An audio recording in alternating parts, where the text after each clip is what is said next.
प्यार हमारा अमर रहेगा, याद करेगा जहां।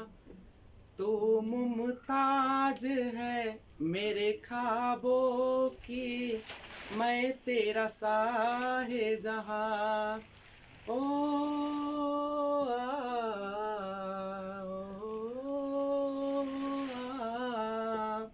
चेहरा कमल है, बात गजल है, खुशबू जैसी तू चंचल है। तेरा बदन है संगे मरमर, तू एक जिंदा ताजमहल है। उतरी है तू आसमां से, तुझ सा जमी पे कहाँ। ओ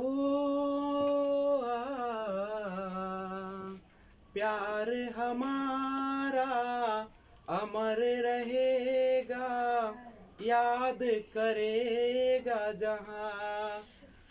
तू जो सलामत प्यार सलामत, तेरी बाहें मेरी पनाहें।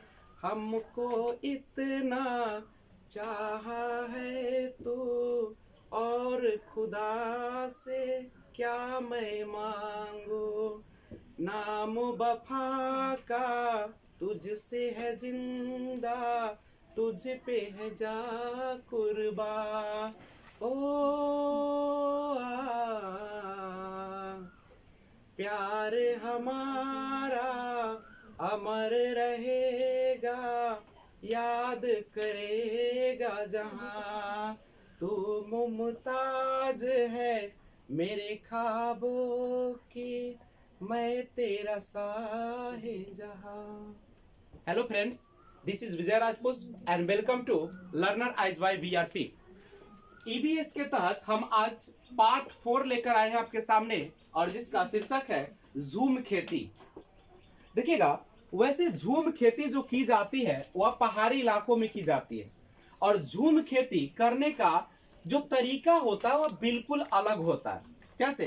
तो इसमें क्या होता है कि जब एक फसल कट जाती है तो उसके बाद जमीन को कुछ साल आराम करने देते, मतलब उसको कुछ साल परती छोड़ देते हैं, और इस जगह जो भी बांस या जंगल उग जाता है या कोई भी प्रकार के जो पेड़ पौधे उगाते हैं उसे उखाड़ते नहीं हैं और ना काटते हैं, बस उसे गिराकर और जला देते हैं। और यह राख जो होता है जमीन में खाद का काम करती है, और जंगल को जलाते हुए आसपास के पेड़ न जले यह भी देखना पड़ता है। फिर जब इस जमीन में खेती की बारी आती है तो जमीन को जोता नहीं जाता, बल्कि मिट्टी को हल्के से हिलाकर और बीज छिड़क देते हैं। एक ही खेत में अलग अलग तरह के बीज जैसे मकई, सब्जियां, मिर्च और चावल बोए जाते। याद रखिएगा, जब आपके ऑप्शन में डाले जाते हैं कि झूम खेती में 2 भिन्न प्रकार की फसल उगाई जाती है, तो उसको और सुधार कीजिएगा, उसमें 2 से ज्यादा 4 तक भी भिन्न भिन्न प्रकार की फसलें लगाई जा सकती है।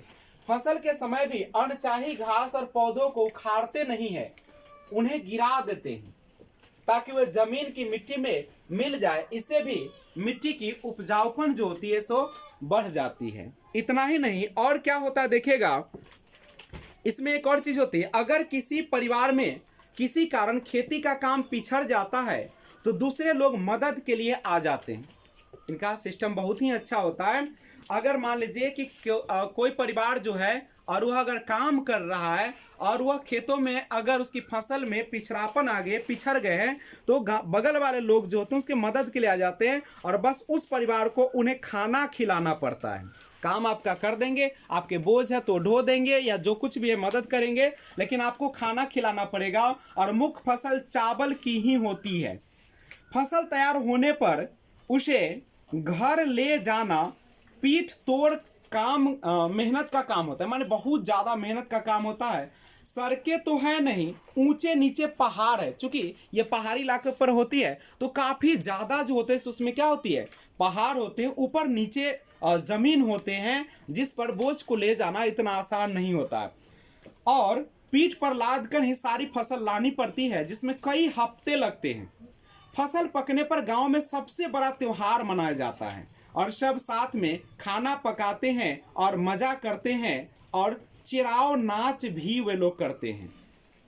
यानी चिराव का नाच फसल पकने और कटने के बाद ये लोग करते हैं। उसके बाद उस नाच में जमीन पर बांस की डंडी लेकर दो दो लोगों की जोड़ी आमने सामने बैठती है और ढोल की ताल पर डंडियों को जमीन पर पीटते हैं। डंडियों के बीच लोग एक कतार में खड़े होकर कूदते हैं और नाचते हैं। मिजोरम में लगभग 3/4 लोग जंगलों से जुड़े हुए हैं। तो ये था हमारा झूम खेती के बारे में। तो ध्यान रखिएगा, ये बहुत ही बेहतरीन खेती होती है। इससे हमारे पर्यावरण को भी प्रदूषण कम पहुंचती है और मिट्टी की उपजाऊपन भी बढ़ जाती है।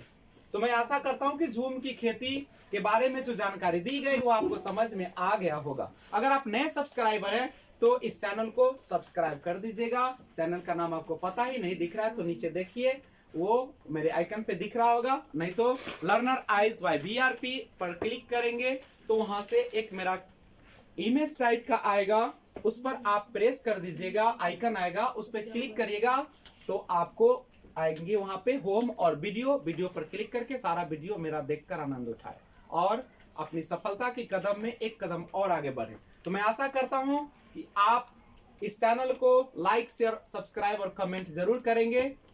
Thanks for watching. जय हिंद, जय भारत।